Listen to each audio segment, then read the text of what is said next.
ময়মনসিংহ বাণিজ্য মেলা লাখো মানুষের ভিড়। 2 মাস বন্ধ থাকার পর ময়মনসিংহ বাণিজ্য মেলা যখন শুরু হলো, নদীর পার শহর ময়মনসিংহবাসীকে আর আটকে রাখতে পারলো না। অনেক উত্থান পতনের মাঝখানে অবশেষে ময়মনসিংহ বাণিজ্য মেলা শুরু হলো। আজকের এই সৌন্দর্য আপনাদের সাথে শেয়ার করব।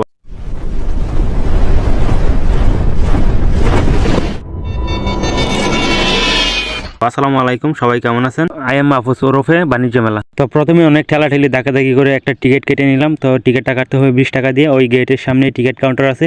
তো আপনারা চাইলে ওইখানে যায় টিকিট কাটা তারপরে ভিতরে যাইতে পারবেন। তা না হলে আপনারা কিন্তু ভিতরে যাইতে পারবেন না। অবশ্যই টিকিটটা হাতে নিয়ে তারপরে ভিতরে ঢুকতে হবে। তো আমি প্রথমে ভিতরে ঢুকে যা দেখলাম, লাখো মানুষের ভিড়। তো এখানে পানির খেলা হইতেছে। তো বেলুন ফুলে আপনাকে স্বাগতম জানাইতেছে ভিতরে ঢোকার জন্য। আমার দেখা মতন শুধু বেডি আর বেডি। ভাবছিলাম কয়টা বন্ধু বান্ধব নিয়ে আসবো, তো দুঃখের বিষয় নিয়ে আসতে পারলাম না। তো এখানে যে ফুলের মালাগুলো দেখতেছেন, এগুলো যদি আপনি অনুমতি ছাড়া মাথায় দেন তো অবশ্যই জরিমানা দিতে হবে। তো বলে তো আপনারা এই কাজটা করবেন না। তো দ্বিতীয়ত যা দেখলাম, তো মেয়েদের পোশাক আশাক নিয়ে বেশিরভাগ দোকান আছে। তো হাতের চুড়ি, বালা ইত্যাদি নিয়ে এইসব দোকানপাট বসছে। তো আমাদের ছেলেদের কোনো কিছুই নেই দোকানপাট, বা শুধু আছে খাবারের জিনিসপাতি। তো বাণিজ্য মেলার মাঝখানে এই টাওয়ারটা দেখতে পাচ্ছেন, এই টাওয়ারটা অনেক দূর থেকে দেখা যায়। তো এই টাওয়ারটাই বিশেষ করে বাণিজ্য মেলাটাকে ফুটিয়ে তুলছে। তো এই দোলনাগুলো দেখতে পাচ্ছেন, এখানে অনেকে ওইটা আনন্দ উপভোগ করছে। তো আমি উঠতে থাকছিলাম, তো উঠি নাই। তো এখানে ওইটা ফাও টাকা দেওয়া, তো কোনো কিছুই লাভ নেই গে। তো শুধু আনন্দ উপভোগ করে। এই যে আমার এক বন্ধুকে দেখছেন কি আইসক্রিম খাইতেছে, তো মুখ দিয়ে দবাই করতেছে। তো বাণিজ্য মেলায় গিয়ে সব থেকে বেশি কষ্ট লাগলো যেটা, যে একটা গার্লফ্রেন্ড নায়িকা, যে গার্লফ্রেন্ড থাকতো যদি কত রং বেরঙের জিনিস কিনে দিতে পারতাম। তো ভাবছিলাম আমার কয়টা বন্ধু আদম নিয়ে আসবো, তো তাদেরকে নিয়ে আসলে তো অবশ্যই তাদের সাথে তাদের গার্লফ্রেন্ড আসলো হইলে, তো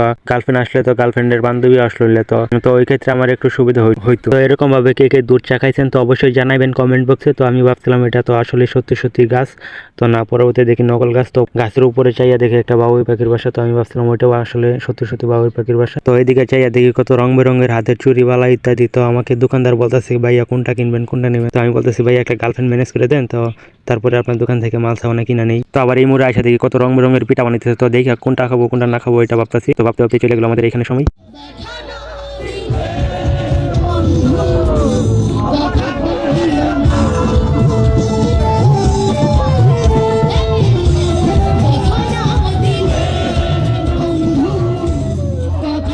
তো আমাদেরকে বলতেছে ওইখানে একটা কনসার্ট হচ্ছে। তো ওইখানে গেলাম। তো ওইখানে যাই আবার এই যে কনসার্টটা শুনলাম। তো এই কনসার্টটা আবার অনেকটা আনন্দ অনুভব করলাম। তো ভালোই লাগলো। তো এখন আমাদের বাড়ি ফেরার পালা। তো এখানে আমরা 2-2.5 ঘন্টার মতন সময় কাটাইছি। তো মোটামুটি ভালো কিছুই দেখা হয়েছে। তো অনেক কিছুই দেখলাম। তো আপনারা যারা ফেসবুক থেকে দেখছেন অবশ্যই ফেসবুকটা ফলো দিয়ে রাখবেন, আর যারা ইউটিউব চ্যানেল থেকে দেখছেন অবশ্যই ইউটিউবটা সাবস্ক্রাইব করে রাখবেন। ধন্যবাদ। আসসালামু আলাইকুম, সবাই ভালো থাকবেন।